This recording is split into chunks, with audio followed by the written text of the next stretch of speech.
మత్తయి సువార్త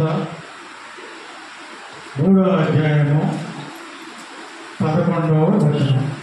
మత్తయి సువార్త 3వ అధ్యాయము 11వ వచనం.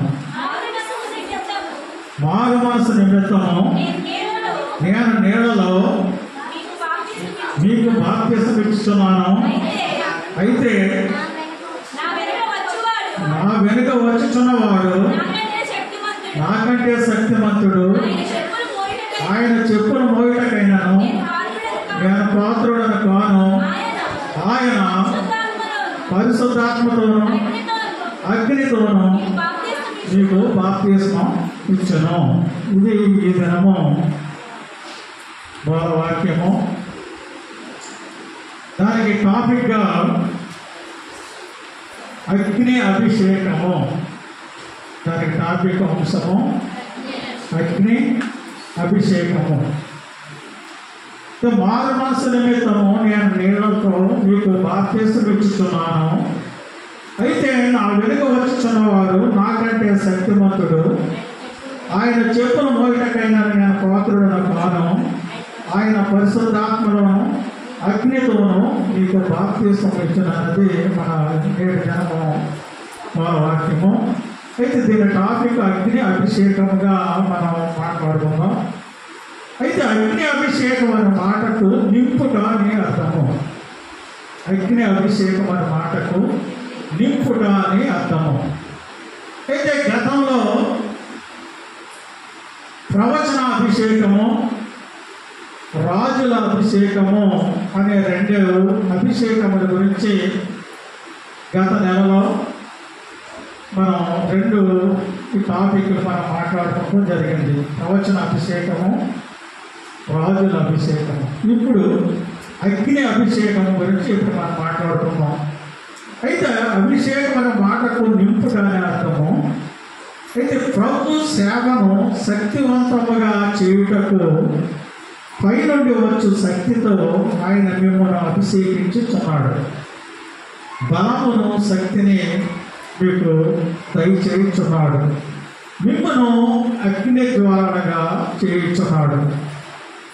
అయితే అభిషేకము అనుగ్రహించుట ముఖ్య ఉద్దేశము ఏమిటంటే, కొన్ని దేవుని రాజ్యము లోకమందు స్థాపింపబడవలెనన్నదే అభిషేకం యొక్క ముఖ్య ఉద్దేశము. దేవుని రాజ్యము లోకమందు స్థాపింపబడవలెనన్నది. అదేవిధంగా పరలోకమందు ప్రభు చిత్తము నెరవేర్చున్న ప్రకారము, పరలోకమందు ప్రభు చిత్తము నెరవేర్చుచున్న ప్రకారము భూమి మీదను ఆయన చిత్తము నెరవేర్చబడవలెను. అందు నిమిత్తమే అభిషేకం యొక్క అనుగ్రహించడం యొక్క ముఖ్య ఉద్దేశం. అదే సమయమున సాతాను దుర్గమున కూడా పడద్రోయబడవలెను. ఈ రెండింటితో దేవుని రాజ్యమును లోకమందు స్థాపింపబడనని ముఖ్య ఉద్దేశము. అదేవిధంగా పరలోకమందు ప్రభు చిత్తము నెరవేర్చున్న ప్రకారము భూమి మీద ఆయన చిత్తం నెరవేర్చబడవలెనన్నది కాకుండా, అదే సమయంలో సాతాను దుర్గమును కూడా పడవేయబడాలని అభిషేకము అనుగ్రహించడం యొక్క ముఖ్య ఉద్దేశము. అవును, భూమి మీద 2 రాజ్యములు ఉన్నవి. భూమి మీద 2 రాజ్యములు ఉన్నాయి. ఒకదానితో ఒకటి ఢీకొనుటకు సిద్ధంగా ఉన్నవి. అవి ఏమిటంటే, మొదటిది ప్రభు రాజ్యము, రెండవది సాతాను రాజ్యము.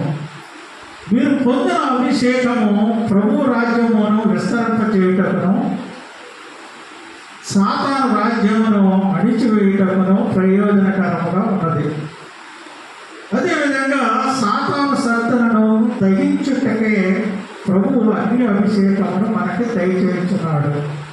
సాతాను యొక్క శక్తులను తగ్గించుటకు ప్రభువు అగ్ని అభిషేకమును మనకు దయచేస్తున్నాడు.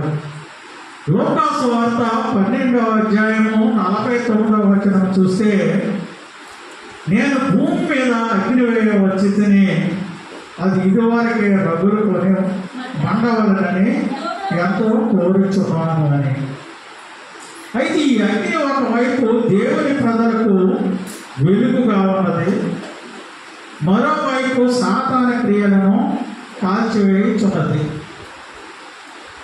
ఒకవైపు మిమ్మల్ని మండుచు ప్రకాశింపు ద్వీపముగా చేయుచున్నది, మరోవైపు పాతాళం యొక్క శక్తులు మిమ్మల్ని జయించకుండా అడ్డగించుచున్నది. మీరు ఈ అగ్ని అభిషేకము ద్వారా ప్రభు కొరకు అత్యాసక్తితో మండుచున్న కొలువిగా అగ్ని ద్వారాలుగా ఉండవలను. ఈ అగ్ని అభిషేకము అగ్ని బాప్తిస్మము అని అగ్ని అభిషేకము అగ్ని బాప్తిస్మము అని బాప్తిస్మిచ్చి యోహాను మత్తయి సువార్త 3:11 పేర్కొన్నాను. అగ్ని అభిషేకము అగ్ని బాప్తిస్మము అని బాప్తిస్మిచ్చు యోహాను మత్తయి సువార్త 3:11 పేర్కొన్నాడు. అయితే పాత నిబంధన కాలమందు బలిపీఠం మీదకి పరలోక అగ్ని దిగి వచ్చిన పాత నిబంధన కాలమందు బలిపీఠం మీదకి పరలోకపు అగ్ని దిగి వచ్చాను. లేవి కాండం 9వ అధ్యాయము 24వ వచనం చూస్తే, యెహోవా సన్నిధి నుండి అగ్ని బయలు వెళ్ళి బలిపీఠం మీద ఉన్న దహన బలి ద్రవ్యమును క్రొవ్వును కాల్చివేసెను. ప్రజలందరూ దానిని చూసి ఉత్సాహధ్వని చేసి సాగిలపడిరి. అదేవిధంగా 1వ రాజులు 18వ అధ్యాయము 38వ వచనం చూస్తే, యెహోవా అగ్ని దిగి దహన బలి పశువును, కట్టెలను, రాళ్లను, బుక్కిని దహించి కంతకమందున్న నీళ్లను ఆరిపోజేశాను. అదేవిధంగా 2వ దినవృత్తాంతాలు 7వ అధ్యాయము 1వ వచనం చూస్తే, దేవుని కొరకు బ్రహ్మాండమైన దేవాలయమును కట్టిన సొలొమోను తాను చేసిన ప్రార్థన ముగించినప్పుడు అగ్ని ఆకాశము నుండి దిగి దహన బలులను, ఇతరమైన బలులను దహించెను. యెహోవా తేజస్సు మందిరము నిండా నిండెను. అదేవిధంగా కొత్త నిబంధన కాలమందు ప్రభు బలులను, బలిపీఠమును మార్పివేశారు. పాత నిబంధన కాలమందు బలులు ఉండేవి, బలులు అర్పించడం. ఈ కొత్త నిబంధన కాలమందు ప్రభు బలులను, బలిపీఠమును మార్చివేశారు. మనకున్న ఒకే ఒక బలిపీఠము కల్వరి శిలువ. మనకున్న బలిపీఠం ఒకే ఒకటి కల్వరి శిలువ. అంతటా ప్రాయశ్చిత్త బలిగా దేవుని గొర్రె పిల్లగా క్రీస్తు తన ప్రాణమును ధారపోయడం జరిగింది. అయితే అపోస్తుడైన పౌలు హెబ్రీయులకు రాసిన పత్రిక 10వ అధ్యాయము 10వ వచనం చూస్తే, యేసుక్రీస్తు యొక్క శరీరము ఒక్కసారి అప్పగింపబడుట చేత ఆ చిత్తమును బట్టి మనం పరిశుద్ధపరచబడి ఉన్నాము అని. అదేవిధంగా అపోస్తుడైన పౌలు రాసిన రోమా పత్రిక 15వ అధ్యాయము 15వ వచనం చూస్తే, అపోస్తుడైన పౌలు అన్యజనులు అను అర్పణ పరిశుద్ధాత్మ వలన పరిశుద్ధపరచబడి ప్రీతికరమగునట్లు అని వ్రాయించున్నాడు. అయితే ఇక్కడ యేసుక్రీస్తు సిలువ వేయబడినప్పటి నుండి ఖచ్చితంగా 50వ రోజు, యేసుక్రీస్తు సిలువ వేయబడినప్పటి నుండి ఖచ్చితంగా 50వ రోజు మేడగదిలో కనిపెట్టుకొని ఉండిన 120 మంది మీద అగ్ని అభిషేకము దిగను. యేసుక్రీస్తు సిలువ వేయబడినప్పటి నుండి ఖచ్చితంగా 50వ రోజు మేడగదిలో కనిపెట్టుకొని ఉన్న 120 మంది మీద అగ్ని అభిషేకము దిగను.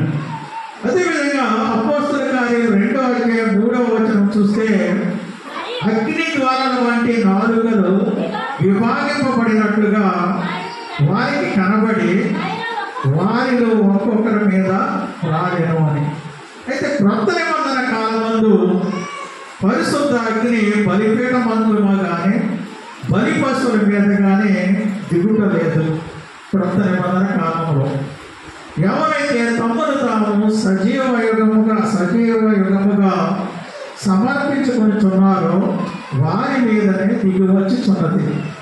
ఎవరైతే తమను తాము సజీవ యుగముగా సమర్పించుకొనిచున్నారో వారి మీదనే అగ్ని దిగి వచ్చుచున్నది.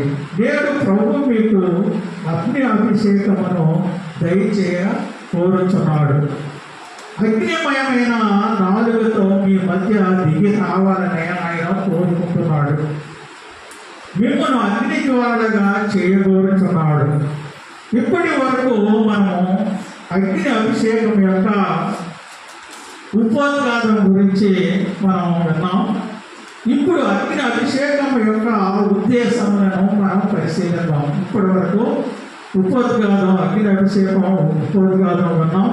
అయితే ఈ అగ్ని అభిషేకం యొక్క ఉద్దేశం ఏంటో నాలుగింటి గురించి ఒకదాని తర్వాత ఒకటి విపులంగా చూద్దాం. మొదటిదిగా దహించు అగ్ని. యెషయా 4వ అధ్యాయము 4వ వచనం చూస్తే, తీర్పు తీర్చు ఆత్మ వలనను దహించు ఆత్మ వలనను ప్రభు సియోను కుమార్తెలకున్న కల్మషమును కడిగి వేయినప్పుడు యెరూషలేమునకు తగిలిన రక్తమును దాని మధ్య నుండి తీసివేసి దానిని శుద్ధి చేయడం అని. అయితే పరిశుద్ధ గ్రంథమందు అగ్నిని గూర్చి దహించు అగ్నిని గూర్చి మనం చదువుతున్నాం. అయితే అగ్ని యొక్క స్వభావం ఏమిటంటే, అగ్ని యొక్క స్వభావం కాల్చివేయట, దహించివేయట. అయితే ఉదాహరణకి మన వీధులను శుభ్రం చేయుటకు మున్సిపాలిటీ వారు కానీ, కార్పొరేషన్ వారు కానీ, పంచాయతీ వారు కానీ వీధులను శుభ్రం చేసి ఆ చెత్త చెదారం ఒక బళ్ళు మీద తీసుకుని వెళ్ళి ఏదో ఒక చోట అది డంప్ చేసి దాన్ని కాల్చి వేస్తున్నారు. ఆ కాల్చి వేసినప్పుడు అది శుభ్రంగా కాలిదంతా బూడిదైపోతుంది. ఆ వీధులన్నీ శుభ్రంగా క్లీన్ అవుతున్నాయి. అదేవిధంగా ఆ ప్రకారము పరిశుద్ధ అగ్ని ద్వారా మీలోని పాప స్వభావములు, లోపములు, అతిక్రమములు, వెంటాడు శాపములు, మంత్ర ప్రయోగములు యావత్తును ప్రభువు దహించి బూడిదిగా చేయుచున్నాడు. చెత్త చెదారములు మాత్రమే కాక చంపిన పాములను కూడా గ్రామస్తులు తగలబెడుతున్నారు. కొందరైతే కప్పెడతారు, కొందరు కాల్చి వేస్తారు. అదేవిధంగా కల్వరి శిలువను, ఘట సర్పమును, సాతాను తలను ప్రభువు చితగదొక్కాడు. పెంతెకొస్తు దినమున దేవుని ప్రజలను ఆత్మ అభిషేకించి సాతాను క్రియను దహించే అధికారము దయచేశాను. సిలువలో పాపములు క్షమింపబడినను రక్షింపబడిన దేవుని బిడ్డలను పాప స్వభావము ఒక సర్పము వలె వెంటాడుచున్నది. ఆ పాప స్వభావములు దహించి బూడిదగా చేయుటకు మీకు అగ్ని అభిషేకము అవసరమై ఉన్నది. అయితే అపోస్తుడైన పౌలు గలతీయులకు రాసిన పత్రిక 5వ అధ్యాయము 19వ వచనము నుండి 21వ వచనముల వరకు చూస్తే ఒక 17 రకములు ఇక్కడ కనిపిస్తాయి. శరీర కార్యములు స్పష్టమై ఉన్నవి. అవి ఏమనగా, ఒకటి జారత్వము, అపవిత్రత, కాముకత్వము, విగ్రహారాధన, వ్యభిచారము, ద్వేషము, కలహము, మత్సరములు, క్రోధములు, కక్షలు, భేదములు, విమతములు, అసూయలు, మద్దతులు, అల్లరితో కూడిన ఆటపాటలు, మంత్ర ప్రయోగములు, తప్పుడు బోధలు మొదలైనవి 17 పాప స్వభావములు వరుసగా రాయబడి ఉన్నవి. ఇందులో బైబిల్లో మంత్ర ప్రయోగములు, తప్పుడు బోధలు అక్కడ ఉండవు. ఆ రెండు కలిపి మీకు 17 అని చెప్తున్నాను. అయితే పాపములను తాను కల్వరి శిలువలో చిందించిన రక్తము ద్వారా కడిగి పాప స్వభావములను పరిశుద్ధాత్మగ్ని ద్వారా కాల్చివేయటకు ప్రభువు తీర్మానించాను. దినదినము పరిశుద్ధత నొందుటకును పాప స్వభావములు దహించబడటకును ఈ అభిషేకము మీకు అవసరమై ఉన్నది. ఉదాహరణకు దేవుని ఆత్మతో దావీదు నింపబడి ఉండెను. దేవుడి ఆత్మతో దావీదు నింపబడి ఉండెను. అయినను అజాగ్రత్తగా రాజనగరి మిద్దె మీద నడుచుచుండగా దావీదు అజాగ్రత్తగా రాజనగర మిద్దె మీద నడుచుచుండగా క్రిందికి చూసినప్పుడు పాపములో పడుట జరిగను. అయితే దీనికి విఫలంగా చూసినట్లయితే మిద్దె మీద నుంచి అతను దావీదు నడుస్తున్నప్పుడు ఒక స్త్రీ అక్కడ స్నానం చేస్తున్నప్పుడు చూసినట్టుగా మనం బైబిల్లో విపులంగా మనం చూస్తాం. అయితే ఆ విధంగా ఇతను క్రిందికి చూసినప్పుడు పాపములు పడుట జరిగాను. కారణము అతనులో వ్యభిచారమును పాప స్వభావము నిలిచి ఉండేది. అదేవిధంగా తల్లి గర్భములో ఉండగా ఏర్పరచుకొనబడిన సంసోను బహు పరాక్రమశాలి. అయినను అతనిలో ఉండిన వ్యభిచార స్వభావము దహించివేయబడలేదు కనుక పాపము చేసను, అతడు పతనమయ్యాను. కాబట్టి అందువలన అభిషేకము పొందినను ఆత్మ సంబంధమైన జీవితమును బహు జాగ్రత్తగా కాపాడుకోవలను. పట్టుదల గలవారే పాపమును విడిచిపెట్టవలను. మీరు ఒక ఉపయోగకరమైన పాత్ర అగ్ని జ్వాలగా నుండుచు ప్రకాశించుటకు పిలువబడి ఉన్నారు కాబట్టి జాగ్రత్తగా ఉండవలను. ఇది మొదటిదిగా దహించు అగ్ని. రెండవదిగా శుద్ధీకరించు అగ్ని. యెషయా 6:6-7 నుండి చూస్తే, అప్పుడు శరాపులలో ఒకడు తాను బలిపీఠము మీద నుండి కాలుతో తీసిన నిప్పును చేత పట్టుకుని నా యొద్దకు ఎగిరి వచ్చి నా నోటికి దానిని తగిలించి, ఇది నీ పెదవులకు తగిలిన కనుక నీ పాపమునకు ప్రాయశ్చిత్తమాయను, నీ దోషమును తొలగిపోయాను అనెను.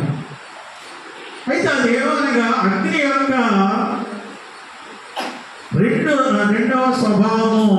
యొక్క రెండవ స్వభావము శుద్ధీకరించుట. అయితే ఏమిటంటే శుద్ధీకరించుట ఏమిటంటే నల్లని వస్తువులు అగ్నితో కాల్చబడినప్పుడు తెల్లగా మారుచున్నవి. నల్లని వస్తువులు అగ్నితో కాల్చబడినప్పుడు తెల్లగా మారుచున్నవి. అదేవిధంగా సువర్ణమును అంటే బంగారమును శుద్ధీకరించగా అవి మేలిమి బంగారముగా మారుచున్నవి. కంసాల దగ్గరికి మనం బంగారం తీసుకెళ్ళినప్పుడు అతను బంగారం ముందు అక్కడ పుటం వేస్తాడు. ఆ పుటం వేసినప్పుడు ఈ బంగారం కరిగి అందులో మలినమనాన్ని శుద్ధీకరించి మేలిమి బంగారంగా తయారవుతుంది. ఆ విధంగా ఆ ప్రకారమే పరిశుద్ధాత్మని మీ మీద దిగి వచ్చినప్పుడు మిమ్మల్ని పవిత్రపరుచున్నది. ఇచ్చలతో నిండిన మీ పన్నులను పవిత్రమైన పన్నులుగా మార్చుచున్నది. అసహ్యమైన జీవితమును పవిత్రమైన జీవితముగా మార్చుచున్నవి. చట్టము సమాజము మార్చలేని వారిని నీతిమంతులతో పరిశుద్ధులుగా మార్చుచున్నవి. కారణం ఏమిటంటే పరిశుద్ధ అగ్నిలో శుద్ధీకరించే శక్తి ఉన్నది కాబట్టి మనం ఆ విధంగా మార్చడానికి పరిశుద్ధ అగ్నిలో శుద్ధీకరించే అగ్ని ఉంది కాబట్టి. ఉదాహరణ ఒక పరిశ్రమ క్లిష్ట పరిస్థితుల్లో మూతపడి ఉండటం జరిగింది. కొన్ని పరిస్థితుల్లో లాకౌట్ అని మూసివేస్తారు. దానికి కారణం ఏమిటంటే దానికి సరిపడి ఉత్పత్తి జరగకపోవడం వలన అది లాకౌట్ కింద పరిగణిస్తారు. అందునిమిత్తము దానికి నైపుణ్యత గల ఇంజనీర్లు రప్పించి అప్పుడు వారు ఆ బాయిలర్లను ఆ మిషనరీలను చూసి చేసినప్పుడు దానికి తగిన అగ్ని లేదని వాడు చెప్పినప్పుడు అగ్నిని అధికము చేసినప్పుడు మరింత ఆవిరి అప్పుడు పుట్టుకొస్తుంది. అప్పుడు యంత్రములు వేగముగా పనిచేయట సాగుతుంది, ఉత్పత్తి పెరుగుతుంది, స్కిల్ పెరుగుతుంది. అలాగే మీరు కూడా ఇంకాను శక్తి గలవారే మారుటకు మీలో అధికమైన మంట రొగులు కావాలను. మీలో ఇంకాను శక్తి గలవారే మీరు మారుటకు మీలో అధికమైన మంట రగులుకొనవలెను. మరింత దేవుని శ్రమ ప్రేమ మరింత శుద్ధీకరణ అవసరము. ఎన్నో సంఘ శాఖల యందు శుద్ధీకరించే అగ్ని లేనందున విశ్వాసులు చల్లారిపోయిన స్థితిలోనే ఉన్నారు. వెచ్చగానైనను చల్లగానైనను ఉండక నులివెచ్చని స్థితిలో ఉన్నారు. అక్కడ బలమైన పరిశుద్ధత పరిచర్య అక్కడ జరుగుటలేదు. యెషయా గొప్ప ప్రవక్తే అయినా యెషయా గొప్ప ప్రవక్తగా ఉండినను అతనికి శుద్ధీకరించు అగ్ని అవసరమై ఉండెను. దానిని శుద్ధీకరించిన శరాపులలో దాన్ని గుర్తించిన శరాపులలో ఒకడు కాలుతో తీసిన నిప్పును పెదవులకు అందించుట జరిగాను. అందువలన అతడు యెషయా బలమైన ప్రవక్తగా మారడం జరిగింది. శుద్ధీకరించే అగ్ని పెదవులను నోరును మాటలను తాకవలెను. అందుకే దావీదు రాసిన 141 కీర్తన 3వ వచనంలో చూస్తే, యెహోవా నా నోటికి కావలి ఉంచుము, నా పెదవుల ద్వారమునకు కాపు పెట్టుమని దావీదు ఇక్కడ ప్రార్థించాను. అయితే ప్రభువా నీతో కూడా శరణానికి వెళ్ళుటకు మరణించుటకు సిద్ధంగా ఉన్నానని శపథం చేశాడు పేతురు. కానీ మత్తయి సువార్త 26వ అధ్యాయము 72వ వచనంలో చూస్తే ముందుకు పేతురు ప్రభువా నీతో కూడా శరణానికి వెళ్ళుటకు మరణించుటకు సిద్ధంగా ఉన్నానని శపథం చేసిన పేతురు మత్తయి సువార్త 26వ అధ్యాయం 72వ వచనం చూస్తే తాను క్రీస్తును ఎరుగనని చెప్పసాగాను. క్రీస్తుని ఎరగనని చెప్పసాగాను. శపించుటకును ఒట్టిపెట్టి ఉండటకును మొదలుపెట్టాను. ఎక్కడ ఏ సందర్భంలో అనేది మీకు అందరికీ తెలుసు. యేసుక్రీస్తును సిలువ వేసి తీసుకెళ్ళినప్పుడు ఆ సమయంలో పేతురు కూడా అక్కడ ఉన్నారని చెప్పేసి అక్కడ ఉన్నవాడు అందరూ అంటే ఇతను ఎవరో నాకు తెలియదు, ఇతను నేను ఎప్పుడు చూడలేదని చెప్పిన సందర్భంలో ఈ మాటలు అన్నమాట. అందువలన ప్రభు పేతురు నాలుకను శుద్ధీకరించటకు అగ్నిమయమైన నాలుకను అతని మీదకు పంపవలసి వచ్చాను. దేవుని బిడ్డలారా మిమ్మల్ని శుద్ధీకరించుటకు పరలోక అగ్ని సిద్ధంగా ఉన్నది. మీరు శుద్ధీకరించబడుటకు మీరు సిద్ధంగా ఉన్నారా? సంపూర్ణంగా మిమ్మల్ని అప్పగించుకున్నప్పుడు సంపూర్ణ శుద్ధీకరణ మీకు కలుగును. ఇది రెండవదిగా శుద్ధీకరించు అగ్ని. మూడవదిగా పుటము వేయు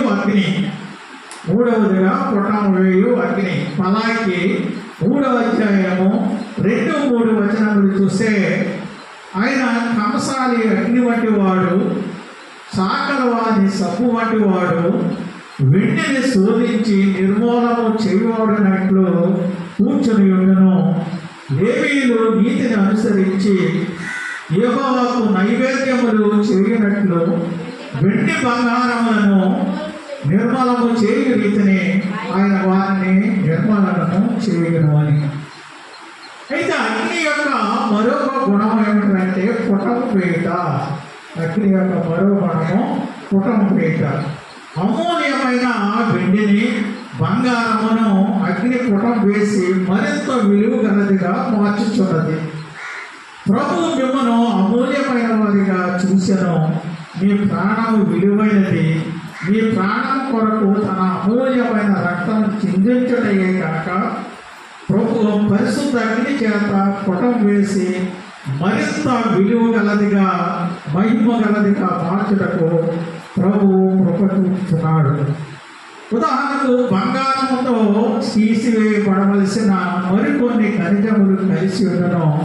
అందువలన బంగారం పుటం వేయబడినప్పుడు అవి తొలగించబడుతున్నవి. బంగారం వేరేటప్పుడు ఆ పుటములో అప్పుడు ఈ మలినములు తీసివేయడం వలన బంగారము అప్పుడు మెరుగుతున్నది. మామూలు బంగారము విలువ గల మేలిమి బంగారముగా మారుచున్నది. ఆ బంగారము అగ్ని ద్వారా పవిత్రపరచుచున్నవి, మెత్తనదిగా చేయుచున్నది, అది ప్రకాశించుచున్నది. బంగారం అనే వారు బంగారమును పుటం వేసినప్పుడు తమ ముఖము బంగారములో కనబడవలనని శుద్ధీకరించుతున్నారు.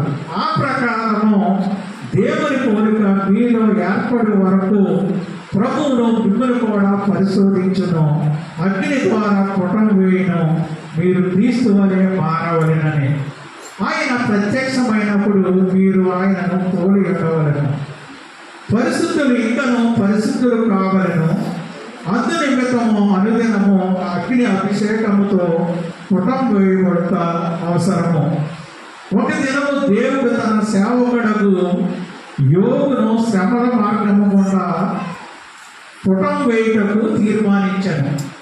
ఒక దినము దేవుడు తన సేవకుడు యోగును శ్రమల మార్గము గుండా పుటం వేయుటకు తీర్మానించి, యోగు తన కుమార్తెను పుటం వేయబడి తీర్మానించినప్పుడు యోగు తన కుమార్తెలను కోల్పోవడం జరిగింది.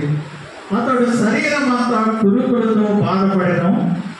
ఎటు తోచని స్థితిలో దేవుడు తనను పుటం వేయుచున్నాడని గ్రహించిన యోగు 23:10 అంటున్నాడు, నేను నడుచు మార్గము ఆయనకు తెలియను. ఆయన నన్ను శోధించిన తరువాత నేను సువర్ణం వలె కనబడుతున్నానన్నాడు. యోగు లోకానుసారమైన సువర్ణమును గురించి మాట్లాడలేదు. పరిశుద్ధ గ్రంథమందు బంగారం అన్నది ఒకటి మొదట పరిశుద్ధతకును, రెండవదిగా విశ్వాసమునకును, మూడవదిగా క్రీస్తు వలె మారటకును సాదృశ్యముగా ఉన్నది. సొలొమోను రాసిన పరమగీతము 5వ అధ్యాయము 11వ వచనం చూస్తే క్రీస్తు శిరస్సు అపరంజి వంటిది అని, క్రీస్తు శిరస్సు అపరంజి వంటిదని. మనము ఆయన శరీరమై ఉన్నాము. శిరస్సు బంగారం అయితే శరీరం కూడా బంగారం వలె మారవలెను కదా. అందువలననే పేతురు రాసిన 1వ పేతురు 1వ అధ్యాయము 16వ వచనంలో చూస్తే, ప్రభు నేను పరిశుద్ధుడనై ఉన్నాను గనుక మీరును పరిశుద్ధులై ఉండుడని చెప్పాను. క్రీస్తు శ్రమల మార్గం గుండా నడిచాను. కల్వరి శిలువలో మరింతగా పుటం వేయబడుచున్న మనలను చూసి లోకములో మీకు శ్రమ కలుగును, అయినను ధైర్యము తెచ్చుకొనుడి, నేను లోకమును జయించి ఉన్నానని యోహాను సువార్త 16వ అధ్యాయము 33వ వచనంలో చెప్పుచున్నాడు. అయితే పరలోకాగ్ని మిమ్మల్ని పుటం వేయటకే కానీ మిమ్మల్ని సంహరించుటకు కాదు. కేవలం మీరు దేవుని కొరకు నిలిచి ప్రకాశించే నిమిత్తమే ప్రభు మిమ్మల్ని పుటం వేయించున్నాడు. పరిశుద్ధులందరినీ శ్రమలు పుటం వేశాను. కీర్తన 119 అధ్యాయము 71వ వచనం చూస్తే, నేను నీ కట్టడలను నేర్చుకున్నట్లు శ్రమల నుంచి ఉండుట నాకు మేలాయనని దావీదు యొక్క అనుభవం ఇక్కడ చెప్పుచున్నాడు. అగ్ని చేత పుటం వేయబడినప్పుడే మీరు శ్రేష్టమైన వారుగా, మహిమ గల వారుగా, క్రీస్తును కోరువారుగా మారుదురు. ఇది 3వది పుటం వేయు అగ్ని. ఆఖరిదిగా రగులు కొని వ్యాపించు అగ్ని. లూకా సువార్త 12వ అధ్యాయము 49వ వచనం, నేను భూమి మీద అగ్ని వేయవచ్చుని, అది ఇదివరకే రగులు కొని ఉండవాలని ఎంతో కోరుచున్నానని. అయితే రగులుకొని మండుట, వ్యాపించుట అగ్ని యొక్క స్వభావము. రగులుకొని మండుట, వ్యాపించుట అగ్ని యొక్క స్వభావం.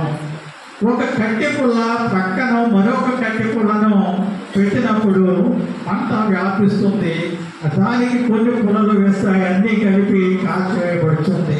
ఇంకా కొన్ని పుల్లలు వేసిన వాటిని కూడా అంటుకొని దహించి వేస్తున్నది.